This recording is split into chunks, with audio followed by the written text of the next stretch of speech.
Bonjour chers étudiants, donc dans cette vidéo on va apprendre comment convertir la fraction molaire en fraction massique ou bien comment exprimer la fraction molaire en fonction de la fraction massique. Alors j'ai ici un exercice, alors soit un mélange de deux corps A et B de fraction massique en A qui est égal XA égale 0,40. Alors exprimer la fraction molaire YA en fonction de la fraction massique XA, puis calculer sa valeur si XA égale 0,40, on donne la masse molaire de A divisé par la masse molaire de B égale 3,8. Alors, on va apprendre comment convertir la fraction massique en fraction molaire ou bien comment exprimer la fraction molaire en fonction de la fraction massique. Alors, proposition de solution. Alors, j'ai toujours la fraction molaire en fonction de A égale la quantité de matière de corps A divisé par la quantité de matière totale, ce qui fait que Na plus Nb. Alors, en effet, Na égale la masse de A divisé par la masse molaire de A plus, et aussi, donc j'ai la quantité de matière de corps B égale la masse de B divisé par la masse molaire de B. Alors, je substitue chaque quantité de matière par son expression. Alors, j'ai Na égale Ma divisé par la masse molaire de corps A, ce que j'ai mis ici. Donc, aussi, donc, je répète, ou bien je mets en bas donc Na plus la masse du corps B divisé par la masse molaire de corps B. Alors, je multiplie le tout fois la masse molaire de corps A. Alors je trouve, donc je simplifie Ma et Ma. Donc, aussi en bas, donc je simplifie Ma avec Ma, ou bien la masse molaire de corps A. Alors, j'aurai la masse de A divisée par la masse de A plus la masse de B fois la masse molaire de A divisée par la masse molaire de B. Alors, je divise le tout divisé par la masse totale. Alors, j'aurai ici MA divisé par la masse totale et aussi j'ai en bas MA divisé par M total plus MB divisé par M total fois la masse molaire de A divisé par la masse molaire de B.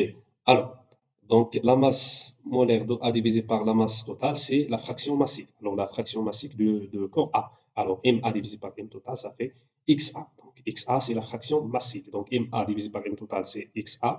Et MB divisé par M total, c'est XB. Donc, fois MA divisé par M B ou bien la masse molaire de corps A divisée par la masse molaire de corps B.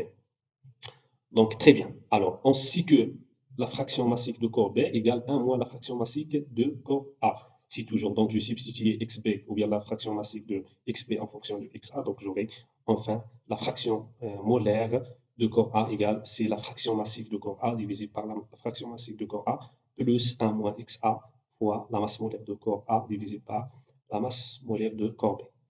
Alors, donc, c'est l'expression qui permet de convertir, ou bien c'est la relation qui permet d'exprimer la fraction molaire en fonction de la fraction massique. Donc, si j'ai une fraction massique dans un exercice, donc j'ai la valeur de la fraction massique, donc je peux directement la transformer en fraction molaire par application de cette relation.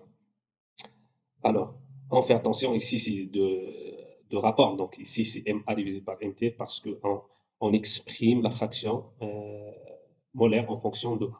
Alors, pour nous, donc, j'ai XA égale 0,40. Alors, c'est le pourcentage massique. Donc, je veux le convertir en pourcentage molaire. Donc, je remplace ou bien je substitue XA par son valeur. Alors, par application numérique, je trouve que, alors, c'est XA, c'est 0,40 divisé par XA 0,40 plus 1 moins 0,40 fois 3,2. Donc, ce qui fait que YA égale 0,1724. Donc, la fraction massique, la fraction molaire, pardon, donc égale 0,1724.